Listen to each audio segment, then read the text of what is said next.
Hi, good evening everyone, and बारिश के इस मौसम में नए मौसम में आप सबका स्वागत है and welcome to this lovely session, home recording and room acoustics for voice artists. This is presented by Sugar Mediaz, and from all of us in the team, a very warm welcome to all of you. So at Sugar Mediaz, we've always tried to go beyond the business of audio content that we are in and look at playing a small role as a stakeholder of the voice industry. And this session is a part of that endeavor. And over the years, whether it is recognizing voice artists for their craft, for their talent, or whether it is creating a platform like India Voice Fest, which is India's first and only conference and awards program for the voice industry, we've always tried to take a step ahead and contribute to the cause of the voice industry. और उसी चरण में आज का ये session है home recording and room acoustics for voice artists. पिछले कुछ महीनों में जब से कोरोना वायरस हमारी जिंदगी में आया है, तब से बहुत सी चीजों में बदलाव आया है। One of the biggest change that has come in the lives of voice artists is that they are no longer able to go to a recording studio to record voiceovers or to dub. और technology को हमें अपना दोस्त बनाना पड़ रहा है, और मजबूरी में ही सही, पर मुझे लगता है ये बहुत अच्छा डेवलपमेंट है। पर आई थिंक देश भर के वॉइस आर्टिस्ट्स के मन में एक सवाल बहुत महीनों से चल रहा है कि how do we make our home recording setup. Makeshift solutions तो बहुत हो रहे हैं कुछ 2-2.5 महीने से, क्योंकि लॉकडाउन चल रहा था, इसलिए it wasn't possible for people to really buy acoustic solutions or buy recording equipments. But now that things are settling down and it is becoming easier to source recording equipment and acoustic solutions, तो अब सबसे बड़ा सवाल है how to educate ourselves as to what are the best practices to adopt when making your own home studio. इसी के चलते we have this session, and I'm absolutely delighted that we have two very special panelists, guests with us, who are in their own right industry experts, industry leaders, and I am going to get them on screen and then introduce them to all of you. So just give me a moment.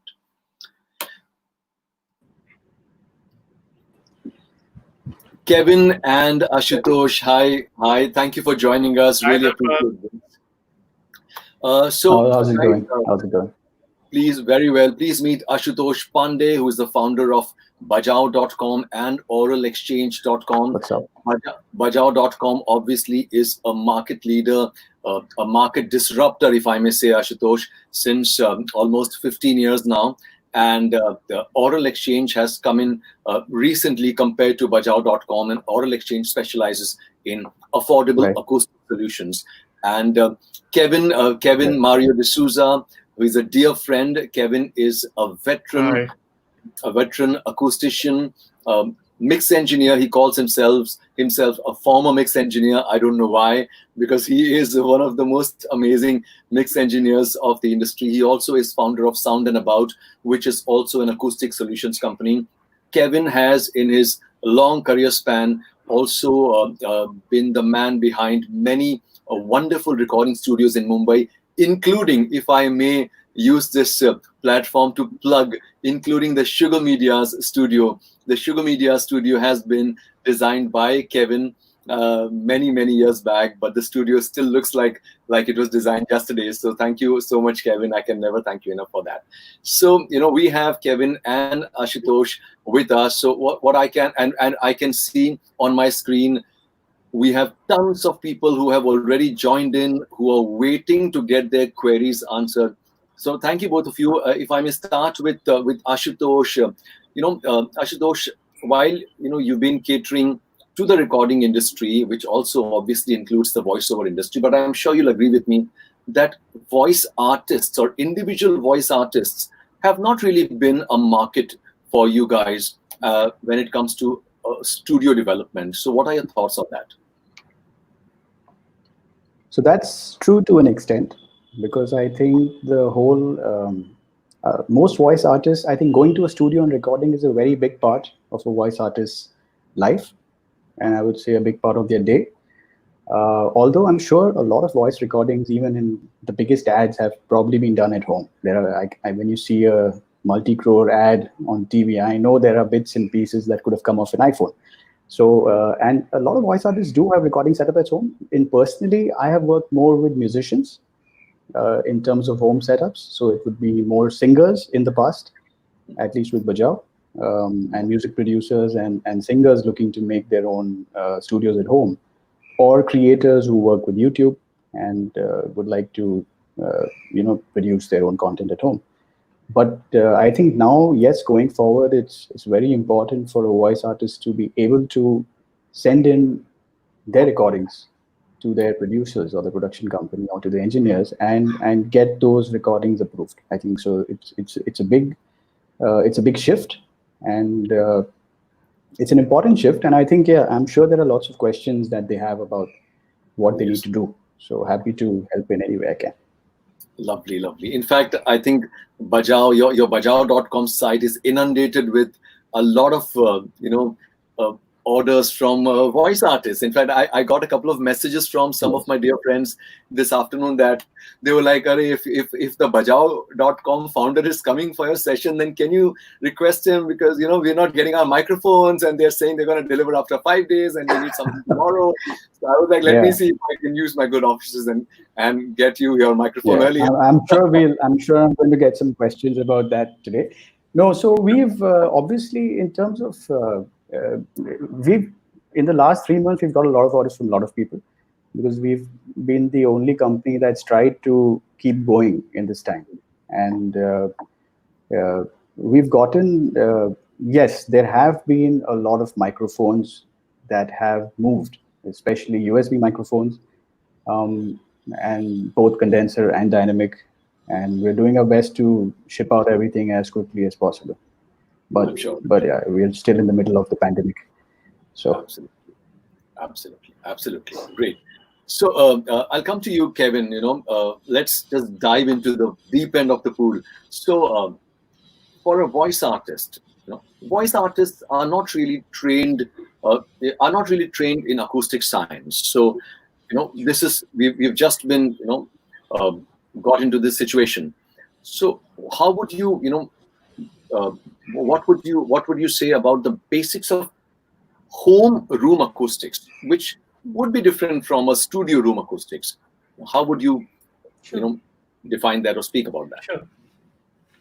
Fantastic question. Darrpan, I mean, before I answer that, I'd like to add to what Ashutosh said. This takes off on a conversation that we've had earlier. It's a difficult time, but I think it's a time of great opportunity, right? Great things have happened from times like this. So my opinion about the industry is that there's a shift.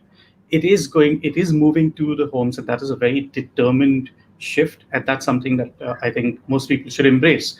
In terms of what people can do for their places, I've put together a few very basic tips that I could share with you. One of the things is, choose obviously the quietest part of your home for you to work in.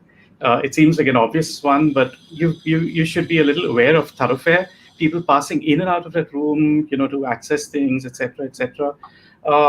Sometimes you can't do anything about it. Think about it and see what solutions you can think about for that. Choose a spot that's preferably away from your windows and your doors, because that is where most of your external noises will come from. And the further you move from it, the less your mic is going to pick up. So these seem really obvious, but they're important. So move away from that. And in terms of your air conditioning, and you need your air conditioning. This is Mumbai. I mean, even in other parts of our country, we need the air conditioner on. So choose to stand opposite the air conditioner, kind of facing the air conditioner, so that your mic faces away from it. Right. So that's a minor thing there. Make sure you have adequate absorption in the room. What I would suggest is do a tiny test recording, because judging it with our ears is a very, very different thing from a mic picking it up. So do a tiny test recording and hear it back. If you feel you're not the best judge for it, then send it across to a friend of yours who is a sound engineer and get their opinion on it. And here's something I can offer you. I mean, for all the guys attending this session, shoot me a mail at info@soundandabout.com, and I will give you an opinion on one of your samples, and I'd be happy to do that. So that would help you. So yeah, so that would kind of help you decide whether you need more absorption in a room. Sometimes it's adequate, so we could do that. Choose to stand while you record, merely because it gets you away from most of the surfaces that would otherwise be there. If you're sitting down and you have a table there, your voice is going to bounce off the table. It's going to cause problems. So stand preferably so you're away from things. Make sure that the wall behind you is highly damped, so put things behind to absorb a lot of the sound, because you'll have stuff bouncing up from there. And lastly, if you've got a mic out there, you're speaking into it, make sure there's a barrier behind it which has enough of absorption. I'm sure Ashutosh has ready devices that you could use for that, so that it will kind of minimize the sounds picked up from around the room. Just a few tips. I hope this helped. Sure. That's splendid, Kevin. In fact, let me just repeat the email ID. So that's a great, giveaway. So for everyone who is watching this broadcast, Kevin has been gracious enough to offer a free consultation, if I may say, or an assessment of your room, acoustic. You can send him an email on info@soundandabout.com, soundandabout.com, and he will probably listen to one of your samples and send you a feedback. Is that right, Kevin? Yes, absolutely. It'd be a pleasure. That'll be lovely. That's so. This is a great takeaway, because you are talking about one of the finest mixing engineers. So make use of this opportunity.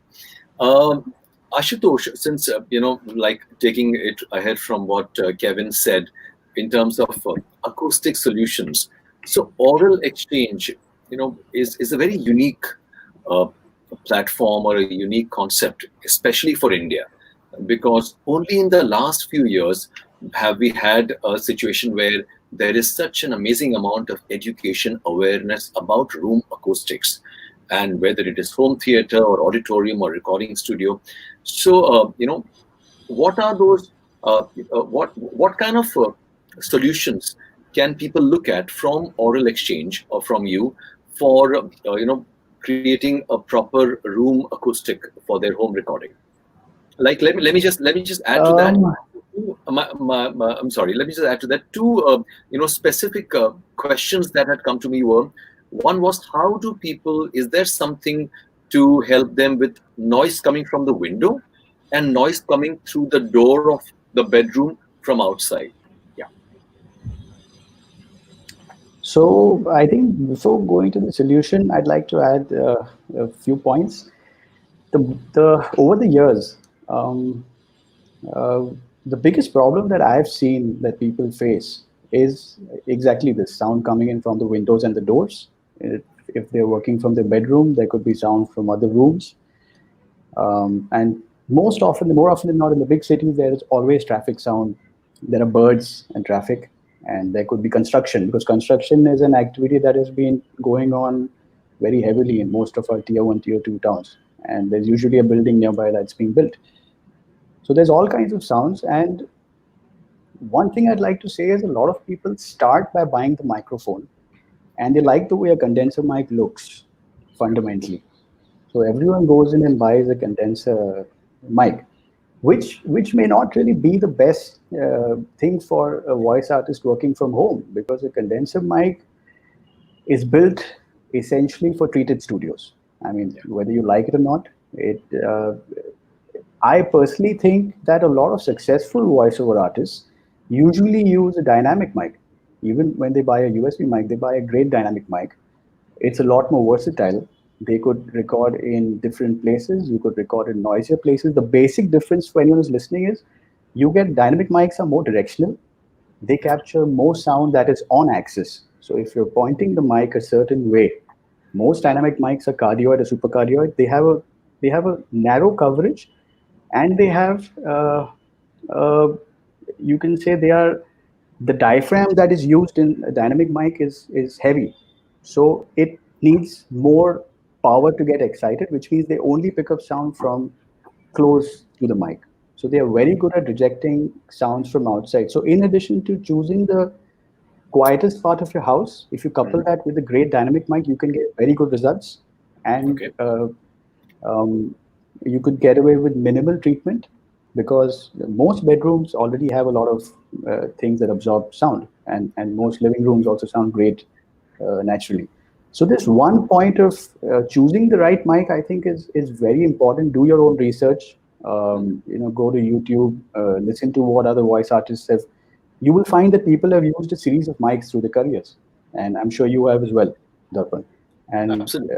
Yeah. finding the right mic for yourself that matches your tone and that lets you submit a recording free from a lot of problems and free from a lot of unnecessary background noise, that's your ticket to success in recording from home. Um, how we work at oral exchanges, again, we're trying to get educate and get solutions to people who are living in 2-tier, 3-tier, 4-tier towns, because there is a huge shift in terms of people making music today. Today, every musician is also a producer. So, like I said, my experience is with musicians for the last 14 years. And I think producing music requires a fundamental knowledge of acoustics. So what the approach we do is we try to very quickly, in 30 or 45 minutes, understand the room. Okay. We first tackle background noise, like which is obvious. So we have cheap solutions for barriers. A lot of people we work with live in rented places, so they can't really upgrade their windows to expensive solutions from uh, uh, window companies. So we have certain barriers that have that are easy to install, and we usually supply the raw material. We also encourage a lot of DIY. So most of the work we do is in the DIY space currently, Okay. where we give the designs, we try to give the raw materials, and we analyze the room and tell them what they need to do, and throw in a little bit of education until we are expressly told to shut up. So I get we try to throw a lot of unnecessary education possibly as well. And so we're working with a lot of first timers, people who are usually have a background in music and are now starting to produce their music for the first time. That's what we do the most at Oral Exchange at this point. Perfect. Perfect. I get that. So people can visit oralexchange.com, and they will be helped, or they will be supported by your engineers or by your specialists to understand their room dynamics, Yeah. and offer them a solution. So I guess that's an important takeaway, that everyone who is watching, if you are looking at customized acoustic solutions, you could also look up oralexchange.com, and probably speak to one of their people, and they'll help you. So I guess that's that, because right now everyone is literally running in the dark and trying out makeshift options. So that brings me to the next question. Kevin, why should one not record razai mein ghuske? So this is something that many artists, अरे घर में है बिस्तर है, बिस्तर में रजाई ओढ़ ली और उसके अंदर रिकॉर्ड कर लिया. Tell us why, as an acoustician, why, or as an engineer, sound engineer, why do you think we should not do that? Okay, that's a huge question, really opening a can of worms. Let's have a brief answer in that case. So well, I mean, there are many things. First of all, where there's this big misconception about some certain materials being acoustic materials and certain things being not. Every material has acoustic properties. It just depends on how you use them. Certain things are made specifically for acoustics and therefore are termed acoustic products. Now, having said that, your razai and all of those, they are units which have acoustic properties and they can be used usefully. But here's the thing. In the hands of somebody who's not really trained, it can work for you, but not in the way you would like. Everybody's voice is different. You need to enhance certain characteristics of it, or probably damper certain characteristics. It's the same thing about, I mean, picking on what Ashutosh had mentioned earlier. It's the same thing about mics. Mics have different characters. It's like speakers. Speakers have different characters. You speak to people who eat biryani, nobody is going to have the same opinion of which one is the best, because everyone has different tastes, right? So even over here, you need to choose the right device for you, which suits and complements you, and is something which ultimately is saleable, right? You're selling your voice. You need to showcase it in the best possible way. So using homemade materials and stuff like that, I'm not going to diss it because I sell acoustic services and materials. It can be used. It just needs to be used a certain way. The advantage of using commercially available materials is because they've been designed with certain principles, and they work together and complement each other a lot better. And the result is a lot more predictable, right? It's not just better; it's just more predictable, and that can work a lot for you. So I guess consist in I'd the like long to run. add Please. sorry. So yeah, I think just to add a little bit, I think the way I try to explain to my clients is, the first thing is, you don't want to end up with a strange sounding room. And Darrpan, you've definitely recorded in studios that sound strange. When you enter a dubbing room and your voice tone changes, Yes, that means absolutely. they have used some dodgy material. Yeah. What is the meaning of an acoustically predictable material? It basically means that the response is predictable. It follows the hearing curve of our ears. And that is very important.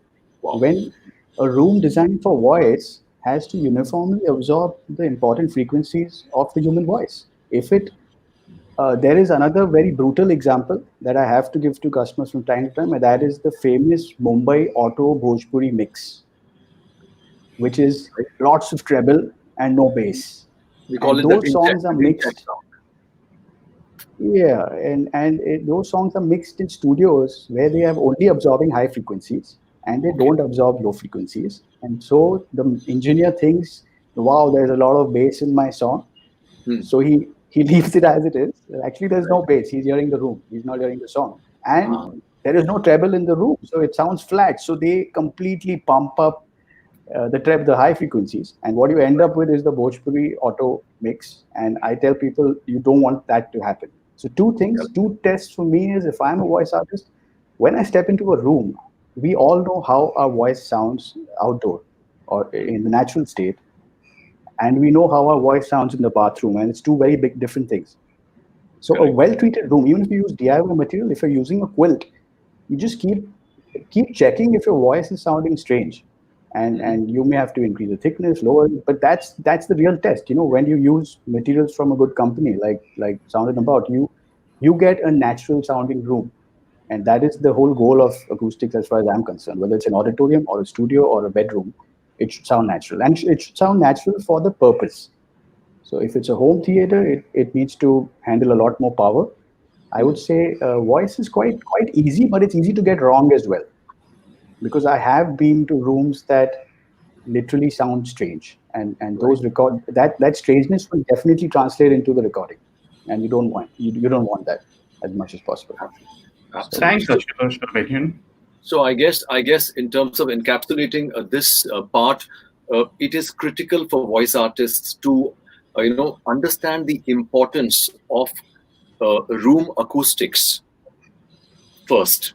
Understand the importance of room acoustics first, because a good room can handle a regular mic as well. But a bad room, even if you have a great mic, if the room is bad, or if the room doesn't have the right combination of absorption that is required for a natural sounding voice, then even the best mic in the world cannot help you. So that is one. So I think this is a very important point, because I've been hearing a lot of chatter about what mics we need to use, what software we need to use, and I've always felt that somewhere we are missing out on how should we treat our room, because it is only very recently that we've started, many of us have started recording at home, and somewhere the whole idea of spending money to do something in the room does not come naturally. So I think that's why I guess when experts like you talk about it, it makes a difference. It makes people realize and believe in the importance of investing rather than spending in getting some acoustic panels or something like that. So if I can ask both of you quickly this question, I'll ask you, Kevin, first. What would be, let's say it's a regular sized room, it's a bedroom, that's the best room to record, like we discussed. What are the basic acoustic panels that one would need, and how much would it cost a voice artist? How much would it cost would depend on who's giving you this. I'll give you a very gentle answer for this. Okay, a very generic, yeah. Yeah. So as Ashutosh mentioned, yes, it's very true that a lot of places are are treated very in a very unbalanced manner. So you need to have sufficient, not too much, not too little, absorption in the higher frequencies, in the mid frequencies, as well as the low frequencies. Low frequencies can be absorbed effectively as well with the right kind of devices. So you need to balance this out.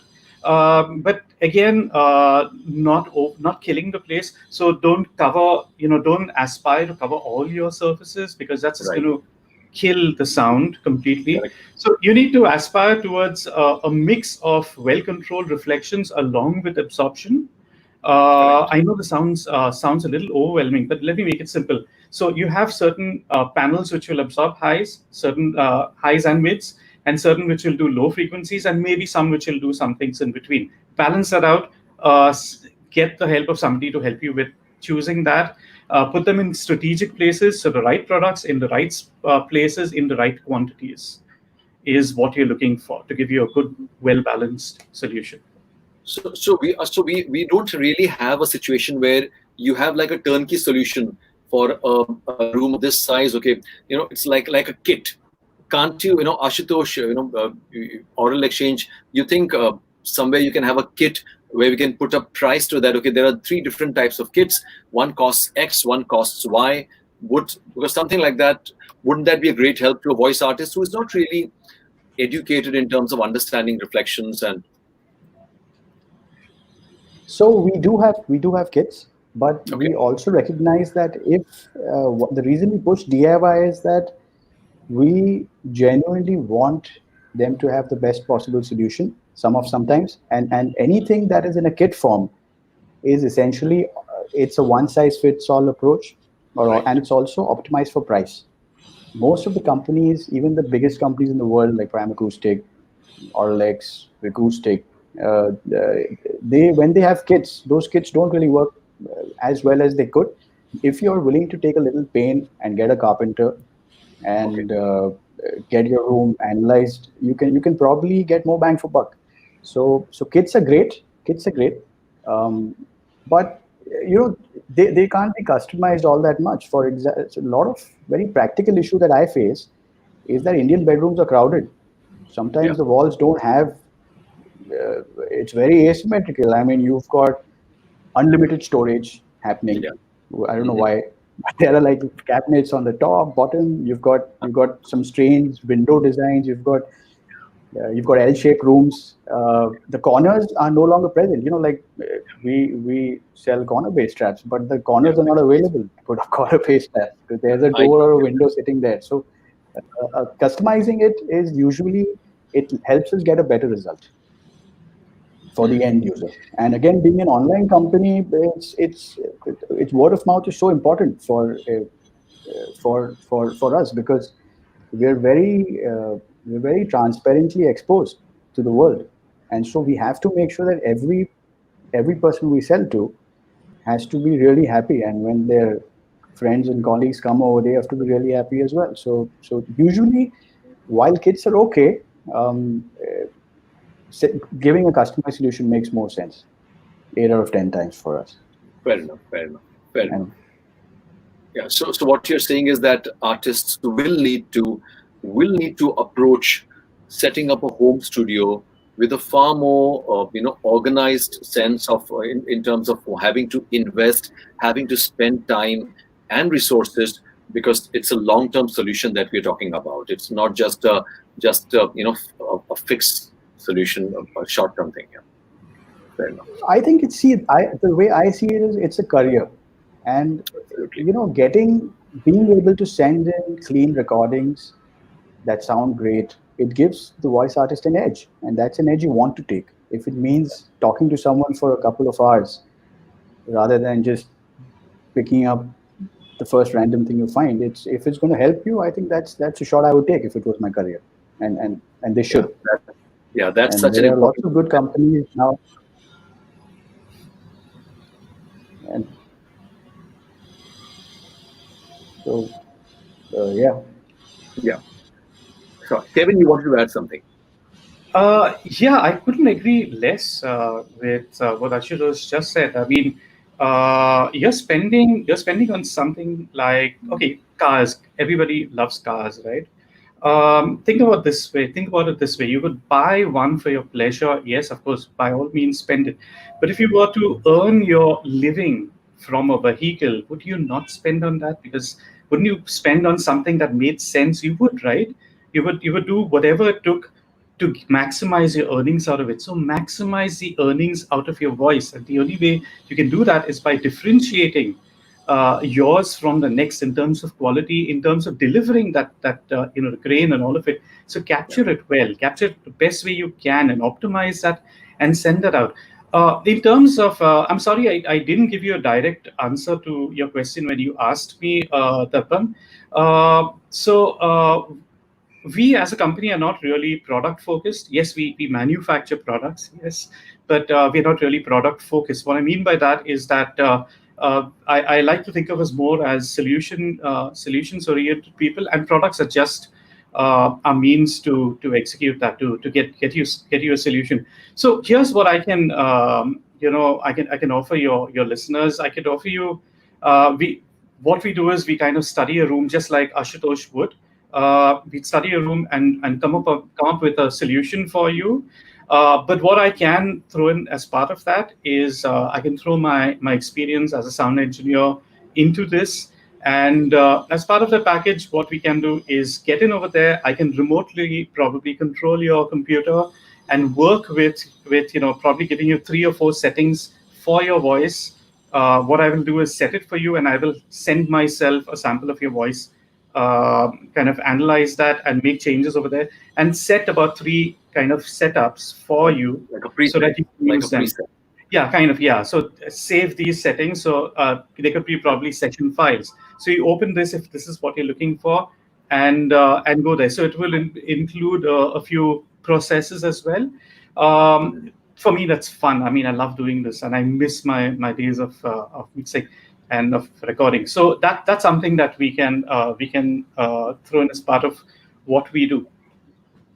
That's amazing. That's very gracious again. So I guess Sure. people who are watching us, they can now send an email on info@soundandabout.com, and as long as his email server doesn't crash, and as long as he has time to respond to some of you, it's more of a gift.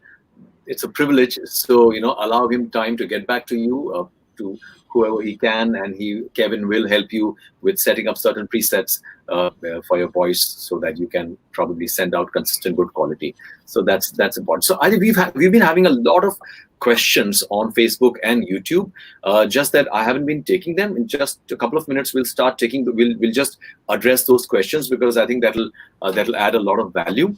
A lot of people, hundreds of people are here, and they're asking very interesting questions. So when it comes to microphones, guys, we spoke about dynamic and condenser. And so would it be possible for you to suggest a couple of good dynamic and a couple of good condenser microphones for a home setup for a voice artist? I'm just trying to narrow it down. So honestly, I'm brand agnostic in real life. It's not just something I'm saying.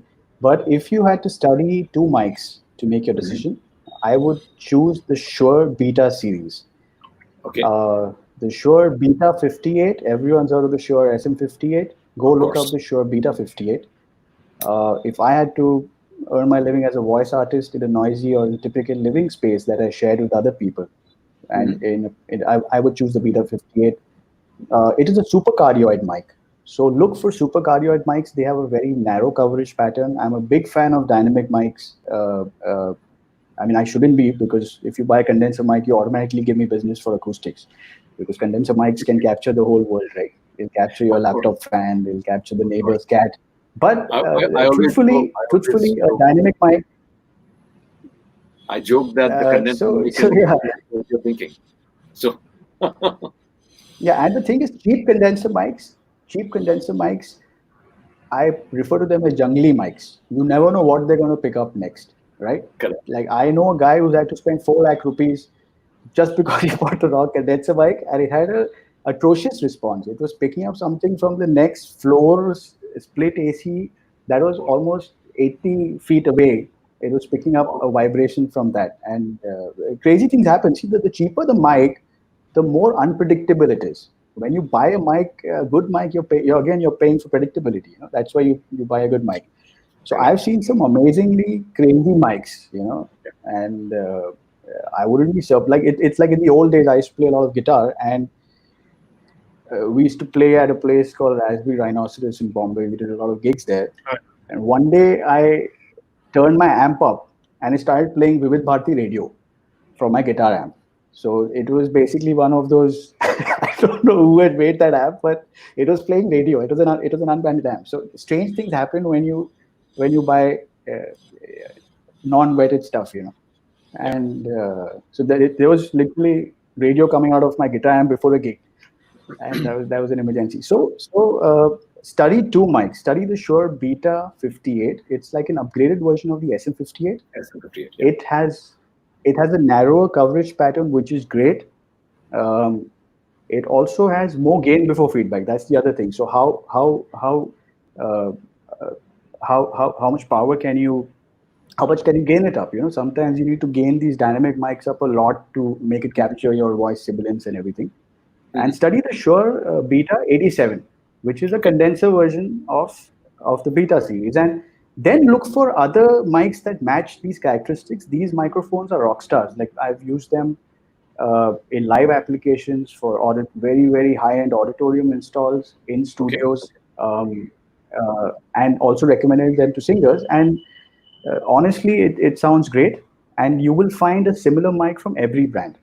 So you can look for Sennheiser, Audio-Technica, AKG, but study these mics for what they do. Understand what a coverage pattern is. It's very important for you as a voice artist. Condenser mics pick up, like I said, a lot of off-axis stuff, and you really don't want that.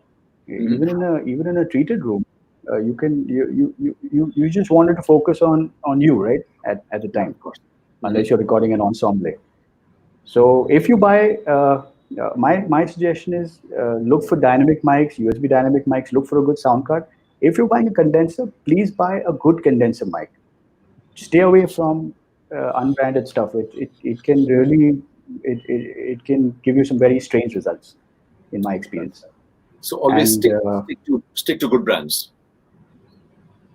Again, it's like you would. It's your career, man. It's your career. Like a company that spent $10 million on research, you might as well go for that. Absolutely. You don't have to go for something strange. Yeah, that's I think, at every point we are reiterating the fact that that voice artists need to start approaching their work, their career, or themselves as a brand. And every brand or every company needs to invest in its resources or in its infrastructure. So for a voice artist, his or her infrastructure would be a good home recording setup, and rather than shooting in the dark, look for assistants. Look up companies like oralexchange.com, bajao.com, soundandabout.com, or consult your friends who are sound engineers, or figure out there are studio designers all around. Figure out and look for a solution. Get them to visit your home, and if they can suggest something which fits in with the home aesthetics and doesn't really convert your bedroom into looking like a studio, but still gives you the right absorption, and approach it that way, and then look for a good microphone, and so on and so forth. Kevin, can you put, Ashutosh suggested the Shure Beta 58 and 87 as great mics to study. Sure, great. And I wouldn't disagree. Been using them right from the 90s, and they rock. They really rock. In fact, I used the Beta mics in the 90s, and we use them in the studio. Forget live situations. We use them in the studio, and sometimes they were great, right? So yes, I will completely agree on about the dynamic mics. Though I would probably take a slightly different view on the condenser thing, on the condenser mics. You do get some condenser mics. In fact, you do get a few where you can adjust the pattern. But again, like Ashutosh warns you, you can't use them in a noisy environment. So if you have a fix on your place and you believe that your external noises are kind of in control, and you've got all of that kind of in control, then of course you do have the luxury to look at a few condenser options, which can work wonderfully. Now, we used to use a whole range of mics in the studio, the U87s, etc., very impractical to use at home. They're oversensitive, a whole bunch of them. I'm really happy to see a whole bunch of really nice USB practical mics that have come out in the recent past, the last few years, and I'm pretty pleased with some of them which have come out. And what I've really been pleased to see is their mic patterns, and they've kind of paid attention to that. So a couple of names I would suggest would be, one is Blue Yeti. That works nicely, and it works well on podcasts and a whole bunch of other things. Similar to that would be the AKG Lyra. Take a look at that. You can even plug in your headphones into this and listen to it without latency and check out what you're listening to. I don't know whether Ashutosh has these on site. I think he has this, the third one, which I'm going to mention. The Audio-Technica Atr 2500 USB. I think you have that one for sure, right? I think that's available in stock as well, I think. Also a nice one. So these are easy to use. They're kind of they're practical. They're really practical because you shove them directly into your mic. See, the capturing sound right at the beginning and capturing it well is absolutely essential. Going back to a cooking analogy, sorry, you know what my second passion is. You can't have a great dish without good ingredients, right? If you have totally thakela vegetables out there, you're going to have a sad dish, right? You can't do much with it. No great chef can resurrect all of that and give you a great dish. Maybe something that's palatable. And it's the same with audio. If you input bad stuff, you're probably just going to get by. It's not going to shine. If you want something that's truly spectacular, capture it well. So it means the acoustics, yes, but it means a great mic.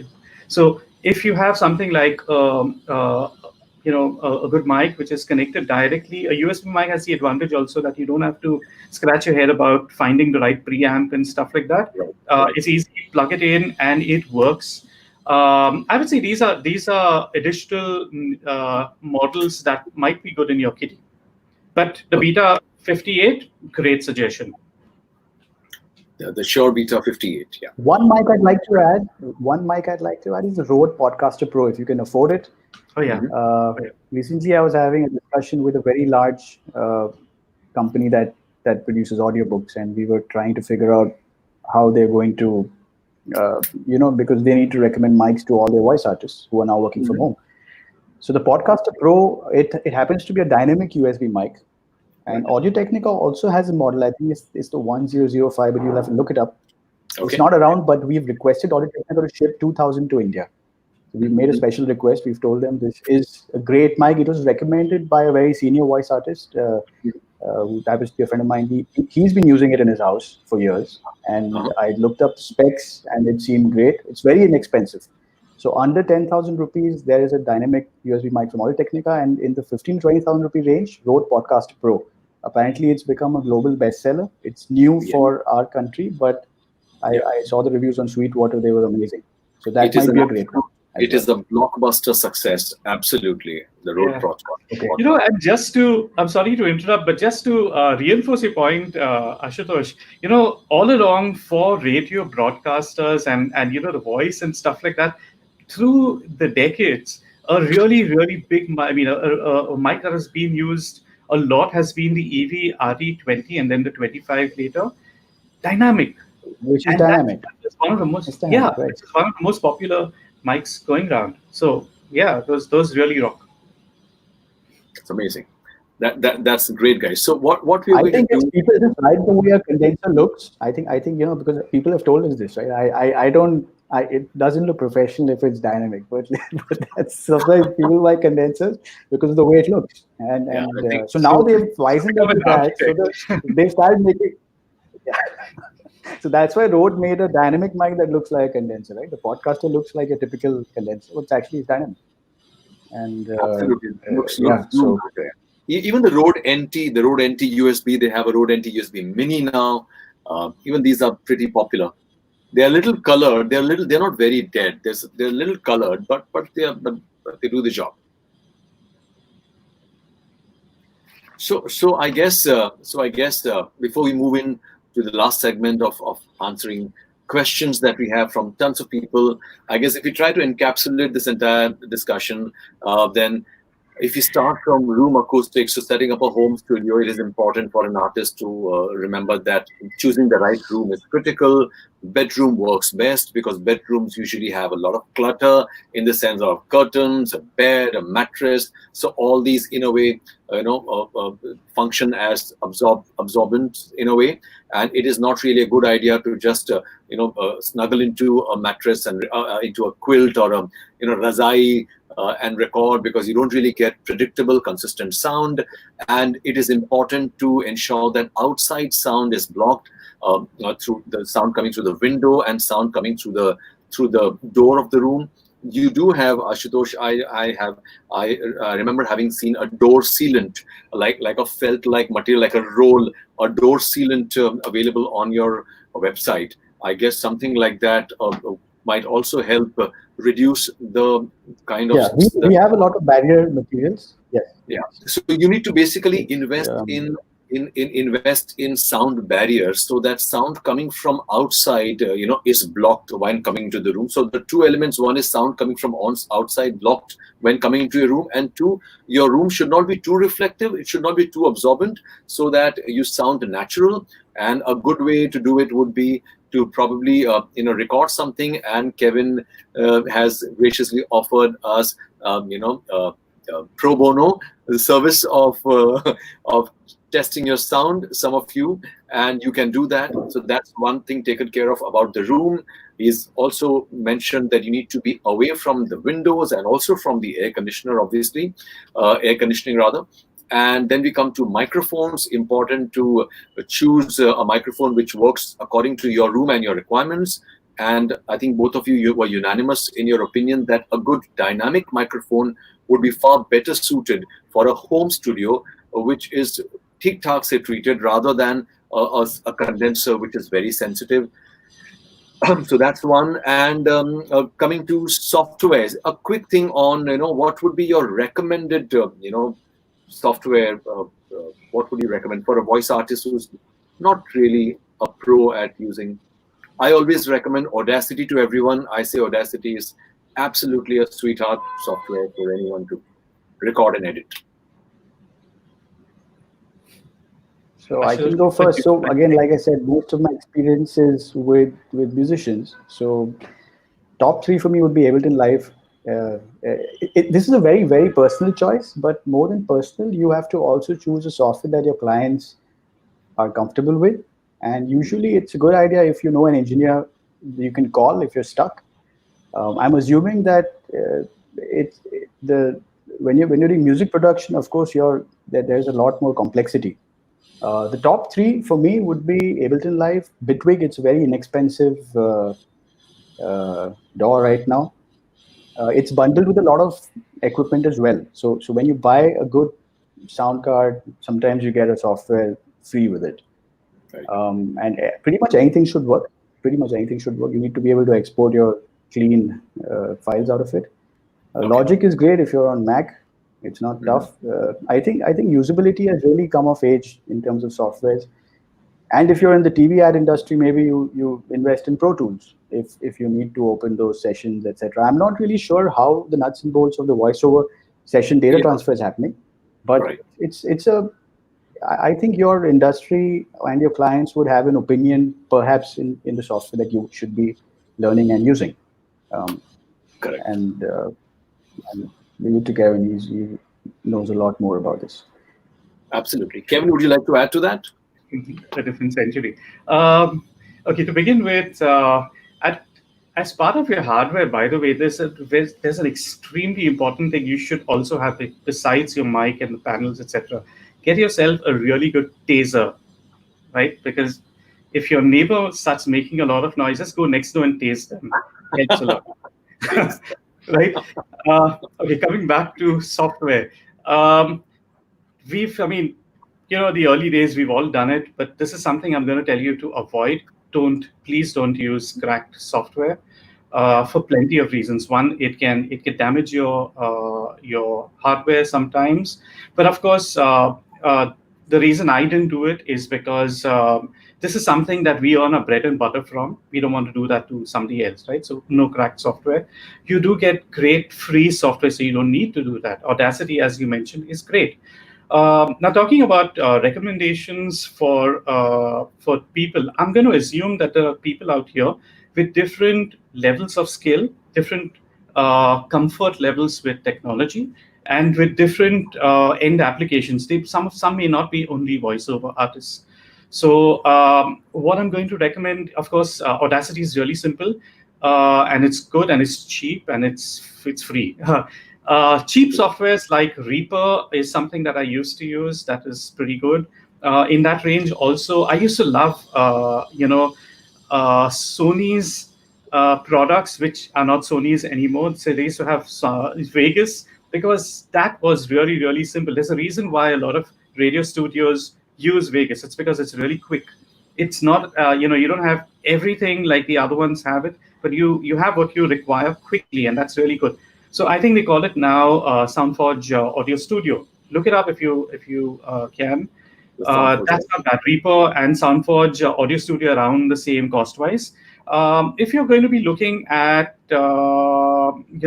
something that is more comprehensive, if you're going to be adding in music tracks and you want to produce more than just give them a voiceover, drive voiceover, if you're going to produce on top of that, maybe add some stock music under it, etc., because that's a great way to kind of upsell, right?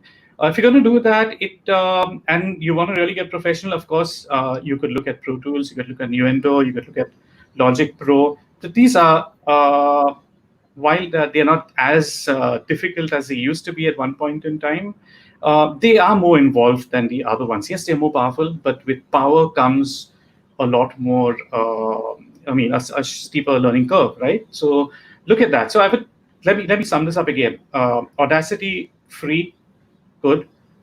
Cheap softwares like Reaper, SoundForge, Audio Studio, or the professional level you're talking about, Pro Tools, Nuendo, Logic Pro. Those are my take. You summed up the entire list very well. So just a little note for we've got tons of comments and tons of questions.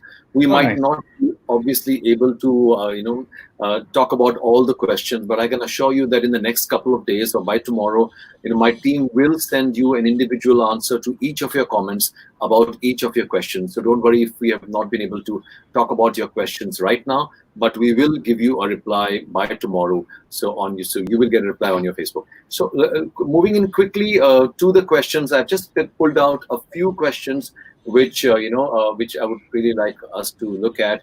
What about phone recording? Darshana Parekh says, how authentic are they? And so this is a very important question, because many people still look at recording on the phone. And what would be your very brief answer to that? Ashutosh? So my brief answer is if it's a very quick edit or a patch, there are softwares on the iPhone, and I'm sure even on Android, which can reset the phone mic to make it full range. So there are some filters that your phone puts in when you talk, but there are softwares that can reset the phone mic. The iPhone has a pretty good mic. I think there have been cases of even Bollywood songs that may have a couple of edits. I know there's lots of professionals. I'm sure you've done it, right, Darpan? Have you ever recorded on your iPhone? Yeah, And so I have a huge problem. I never ever record on the phone. So I have a huge problem. I have okay, never sorry, ever. I ensure that I always move around with my recording. so it can't be your primary recording device. If you have, keep in mind, a phone has again a very sensitive mic. If you need to use it, at least get the best app, the best paid app that allows you to record clean and allows you to export a high quality file. So once again, invest in the best possible technology that is available for your phone. That would be my advice. If you have to do it in a pinch, a lot of artists have to do a very quick edit. When they're on the move, they're in their car. Just get the best app that you can find. So two things. Do One some is research, and that would be my bet. yeah. One is don't let your phone recording be your primary recording mode. Two, look at it for a quick edit. Three, even if you're recording, make sure that you give as clean a recording as possible and use the best app available on the phone to get that clean sound. So that's great. That's great. Kevin, this one's for you. Puneet Gupta is asking how effective are portable vocal booths like your Porta booths that we get. Does the voice sound muffled because of their small size? I know a lot of people either have bought portable booths or have converted something into a portable booth, like a closet or something like that. Well, it depends on your situation. Sorry, who was the person who asked? Puneet Gupta. Puneet. So, hey, Puneet. Hi. So it really depends on your situation. If you've got a total cacophonic neighborhood, those voice booths would do you a lot of good, right? So it depends on what. But if you've got like a place where you don't really need it and you can create a pretty good environment right there, I'd say avoid. Finally, the characteristic of what your mic picks up is a combination of what goes directly from your mouth and the reflections that go in, right? And reflections will come in at different points in time. Now, what happens with a really small space is that you'd have a large number of reflections which should hit the mic soon after your voice. And that has a characteristic sound. Closest I would say to that would be you singing in the shower, in the shower cubicle. Of course, that does not have any kind of absorption, of course, but that kind of illustrates my point. So that's not a great sound. So you want to kill as much of it as possible. So that is, we do say balance it out and stuff like that, but in a really small space, you're going to have to kill as much as you can off that. So again, to sum this up, if you have a place which is doable, which is slightly bigger, and you can do that up better, if you can't really help it, then yes, that is a good solution. Okay, fair enough. So don't let that be. That's not what you would be your most that's ideal. A workaround. Yeah, that's a workaround. Right. So someone is asking about Soul Slate Sound is asking about the Zoom H4n. Now this is personal because Zoom H4n is literally my savior, my beloved. I have multiple Zoom H4ns with me, and I find them to be fabulous. I don't know if you I'd like to add one point over here. This is actually a point. This is actually something that Ashutosh is gear related, so Ashutosh should handle this. But I'd just like to add something to the previous question and this, which is when you use a phone and stuff like that, it's kind of similar to DSLRs and iPhones or your cell phone. You can sometimes miss a moment by if you're going to wait to take out your DSLR and the cap and all of that, you could miss a moment. And that's when a good phone can capture a moment. You get the essence of it, which is better than not getting it at all. So in that sense, sometimes recording on the phone is invaluable, right? We need to recognize that. But you can better that experience by adding external mics, which you have those, right, Ashutosh? External mics you can add to your phone. Wonderful. So those are great solutions. And coming down to Zoom, Ashutosh, please. The Zoom okay. So again, this is a personal opinion that I think Okay, so the Zoom, there are companies like Zoom, Tascam, and Roland that make excellent field recorders. These are meant to be field recorders, okay? They're meant to be, they're very, very sturdy. What's amazing is that despite the fact that they are condenser mics, they usually have multiple mics and they have inbuilt noise cancelling. So they have mics, they have different patterns, they've got XY patterns that reject everything except one axis. They use a lot of technology behind the scenes to give you startling recordings. So I have a Roland field recorder for more than 10 years that is invaluable, and it can, again, from a music perspective, it can provide insane levels of depth. And I've loaned it out to so many people over the years for installations and different projects. And I think a Zoom portable recorder, because it also includes an audio interface, if I'm not mistaken, you could just plug it into your laptop and bounce the digital recording. It's actually not a bad choice at all. Although I'm sure it would be a good idea to look into portable field recorders as well. Just keep in mind they're condensers. You still need a reasonably quiet environment. You need to turn off the fan, turn off the AC. It picks all of it up very easily, but it can make your voice sound amazing. That's I can vouch for that. I've been using the Zoom recorders for more than 12 years now, and I'm absolutely a devotee of the Zoom. But yes, it's a beast. So you need to know how to handle that device. Like you said, it is a condenser microphone after all. And so I think what is happening is that it is only very recently that many voice artists have started experimenting with recording on their own. I've been doing this for the last 14-15 years now. So over a period of time, I've developed an understanding, which might not be a very education-led understanding, but more of an experience-led understanding about. I figure out if the room is decent enough for me. If I'm traveling, if I'm in a hostel or a hotel, I figure out. जैसे कहते हैं हिंदी में कि कानसेन बन गए आप. But I think this is one question that many people are asking right now. Is there a DIY for you to do a little assessment of your room on your own to get an idea? Like, does the snap test really work, or would they, like you suggested, Kevin, that they should rather record? I think the best way would be to just do a little recording and with multiple options. Yeah, correct. I think I think I pretty much I feel that pretty strongly that the best test is the proof of the pudding is in the eating, as they say, right? So you record yourself, hear yourself back, assess it. If you feel that you're not the best judge, get somebody else to do that. That's the best way to do it, really.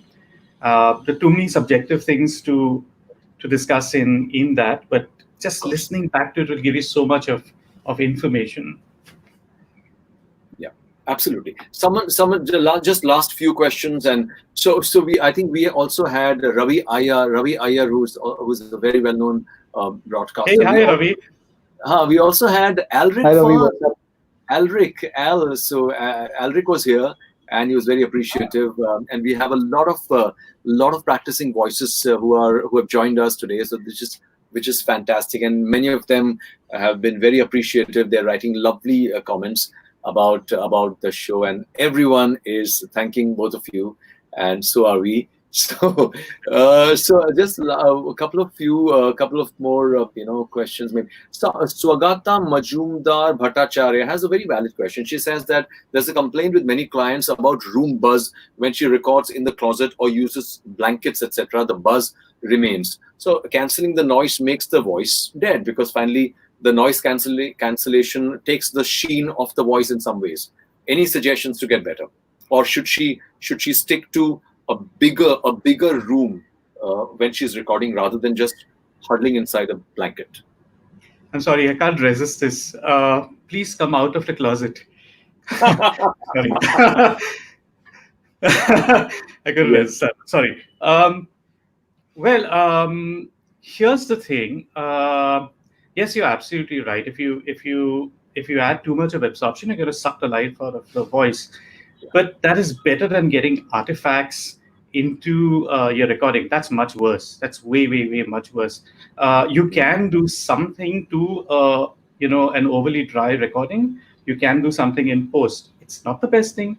it's always best to record in the optimum situations, but you can do something to it. You can brighten it up, you can get a little more sizzle into it. You can work with it.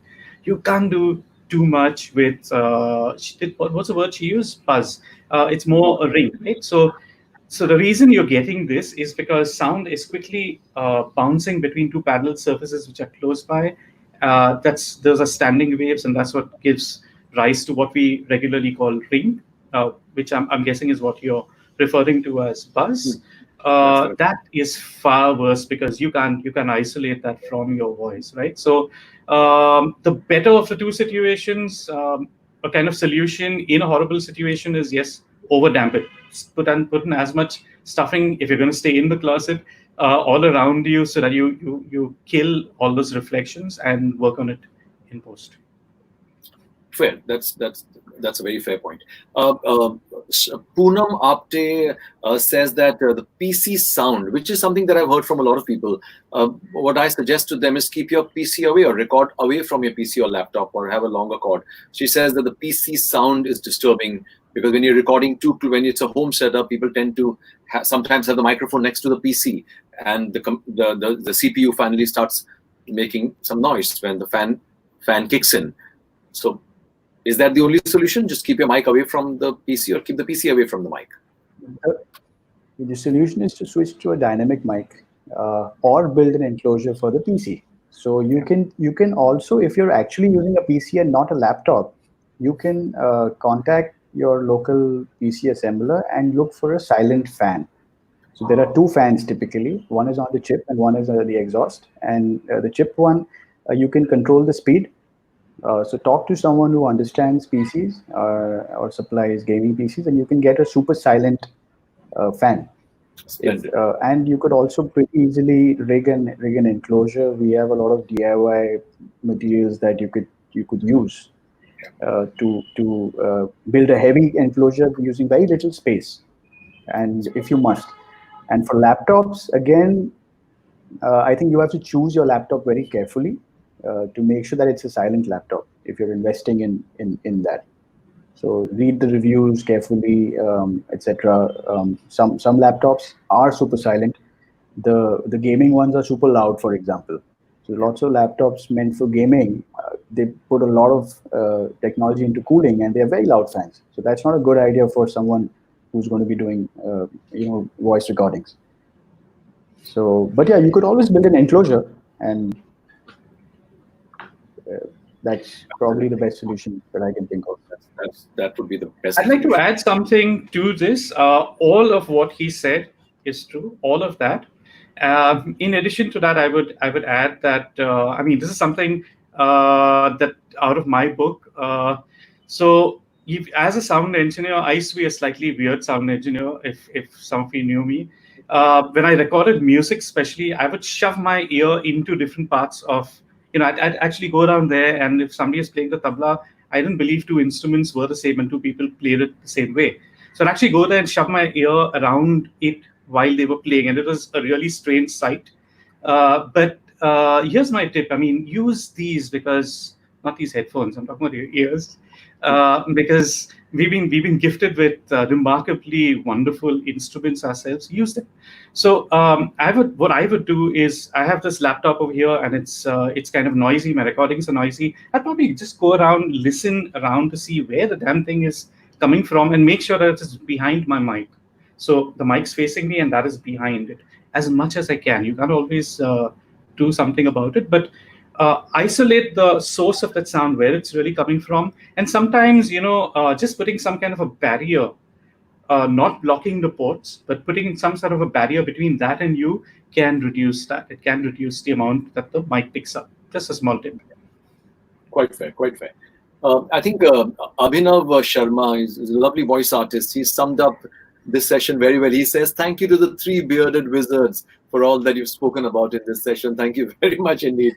In fact, I think the good thing is that this is live right now, but once this live session ends, obviously the video will be available on YouTube, on Facebook, and also on our Instagram. And I have a very strong feeling that many of us will have to go back to the video and watch it again and give it time and try to absorb, because we've spoken so much about these areas that I think it'll be a nice idea for people to generally watch the video again and pick up those mic names and pick up those tidbits of wisdom that both of you have shared.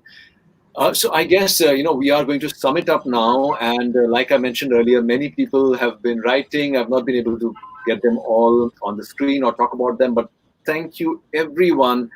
We've had hundreds of people who've joined in today, and I think Kevin, you are going to be inundated with emails on info@soundandabout.com, and I'm not helping you by repeating the email once again. info@soundandabout.com. And obviously, oralexchange.com is a platform that many artists, voice artists, Ashutosh did not know about, and I really wanted to bring this out, into the open and let many of our individual freelance voice artists know about this amazing platform, Oral Exchange, where you can look for acoustic solutions. And Bajao.com obviously is a leader and everyone's first choice when it comes to buying recording equipment. And both of you spared your very precious time, and I think coming from both of you, industry veterans, industry experts, and leaders, it is now very obvious that all of us voice artists will need to start approaching ourselves as a brand, as a business, as a product, and we'll look at investing in our infrastructure, which is a home recording setup. And there are so many options. Besides the two of you who are such amazing resources, they can also look at connecting with sound engineers or studio designers that they know. The whole idea is that they need to go out and speak to people and get someone to help them with their room acoustics. Pick up a mic, pick up a good basic software, pick up a decent microphone, and it's not as difficult as many of us think. Ask me about it. I've had no education in acoustics or the science of acoustics, but ठीक ठाक चल ही रहा है इतने साल से. I've been managing recording from all over the world, from places that people can't even imagine. In fact, I do this amazing Insta session on Sunday evenings called The Traveling Voice Artist. I've had 3 episodes. Maybe you guys should catch up the next one this Sunday at 7 p.m. That was a shameless, but where I talk about adventures and stories and incidents of me traveling all over the world and recording voiceovers from the most unusual places and what I go through. So that's another thing. And thank you everyone for watching this session. Next week we are coming back with another amazing initiative for the voice industry, touching upon another area which is very critical for all us voice artists, including established voices and fresh voice artists coming in. So we will put out information about that in the next few days. But thank you everyone for joining us, and Kevin Dsouza, Ashutosh Pandey, thank you so much. You've been so generous, so gracious. It is not very common today to find people who are so giving. And thank you for giving us such knowledge and sharing your years of experience with us. And we hope to see you again sometime. We do India Voice Fest every year, which is India's only conference. I hope to have you both at India Voice Fest also this year, and so that many more people can take advantage of your wisdom and experience. So that's a goodbye from all of us. And thank you everyone for joining. In just a few seconds, this broadcast will end. So bye-bye. Bye-bye.